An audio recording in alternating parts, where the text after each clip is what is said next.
think it was the first record she made after they divorced, and apparently she lost her voice for like 5 years or something after her divorce, and then this was her kind of comeback record. You can kind of hear it in some of the lyrics.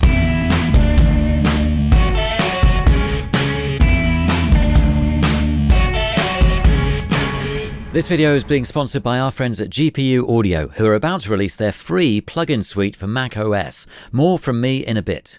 You mentioned Linda Thompson. Is that relating to this song? Yes, the sample in the vocal sample in there is Linda Thompson, which is in Nathan's record collection in his studio in Tottenham. I'd sit there next to your record collection and your dad's poetry book, the book on meditation. The David Lynch. David Lynch's Catching the Big Fish. Catch the Big Fish, and just a few sort of things that became very much part of that experience. And one of them was sifting through the record collection, and that Linda Thompson record was one of them. This was kind of after we'd recorded in France, and we came back to my studio in Tottenham and did a bunch of kind of overdubbing of synths and guitars and all the kind of horns and things like that. Yeah, and I think we had a couple of days where we just kind of pulled some records out and put them on, and over parts of tracks where there was maybe not so much going on, or like an opportunity for some musical moment outside of the performances.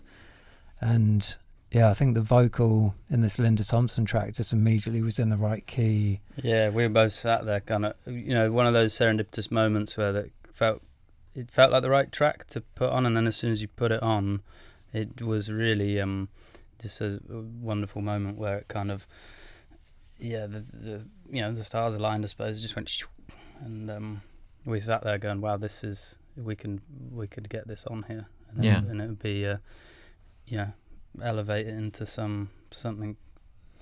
Yeah, something. I think there was a certain timing to it that we were trying to keep going. So we were kind of slowing down and speeding up the record so that the vocal would stay in that kind of rhythm. Yeah. But it's something to do with her speaking French as well, and then being manipulated and pitch shifted and stuff. It just was wonderful how the kind of words felt like they feel like a muddle. And obviously the theme of the song is the three birds of paradise. The tricolor of the French flag. A woman finds out that her husband has died in the war because these three birds of paradise come to her and stuff, and it just felt like the whole thing felt very serendipitous. Wow. Well, let's hear a bit of Linda. Yeah, I could play the kind of intro to this, and then maybe we were thinking we could play the original track as well. As I mentioned, GPU Audio are about to release their free plugin suite for Mac OS featuring classic modulation and time-based effects. Also, their first partner plugin with Vienna Symphonic Library will be out in a matter of weeks, with more GPU-accelerated plugins coming in the near future.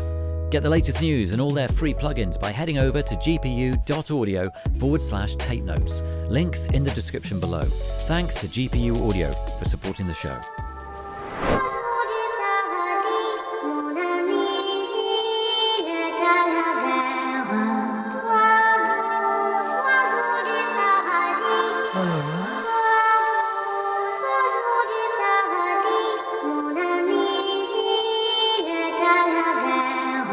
There's actually a choral vocal backing, isn't it? It's not piano.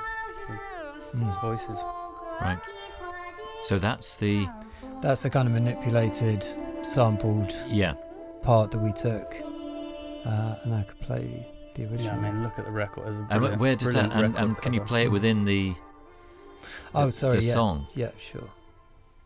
So she's singing this other song. Yeah, it's a folk song. Yeah, which has the story that you were explaining. Yeah.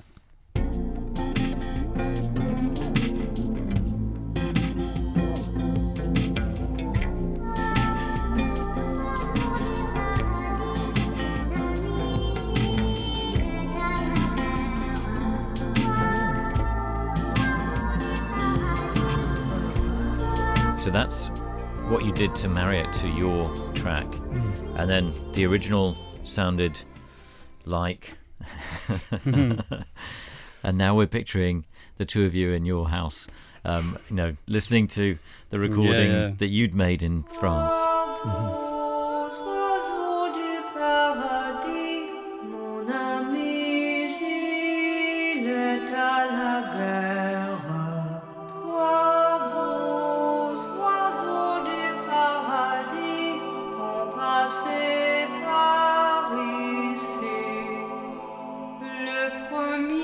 But it's interesting hearing the original because it's a lot slower. And what inspired you to speed it up in that way? Was it? I think it was to get it in pitch, really. Yeah, it was pitch. Yeah, it's the main aim was just to find a sample that would, be in the sort of right key. Yeah. What record is it on? It's called One Clear Moment. I mean, look at it's just great cover. It's got a really good I cover, pick records and books by covers, and it's right. I mean, it's brilliant. What era did she release this? What is it, 85? Right. This was, yeah. Yeah, there's a couple of other tracks on that record which are the sort of more the reason that I bought it. There's one called Lover, Won't You Throw Me a Line? And then one called Talking Like a Man that's just amazing production. It's kind of like Ben was saying, it's after that her kind of real folky. So she'd broken up with Richard at this point. I think she'd beyond. Yeah, I yes, think this was peak 80s. Yeah. I think it was the first record she made after they divorced, and apparently she lost her voice for like 5 years or something after her divorce, and then this was her kind of comeback record, and you can kind of hear it in some of the lyrics. She's definitely going for it. There's a lot of emotion in there. Yeah, it's a great record.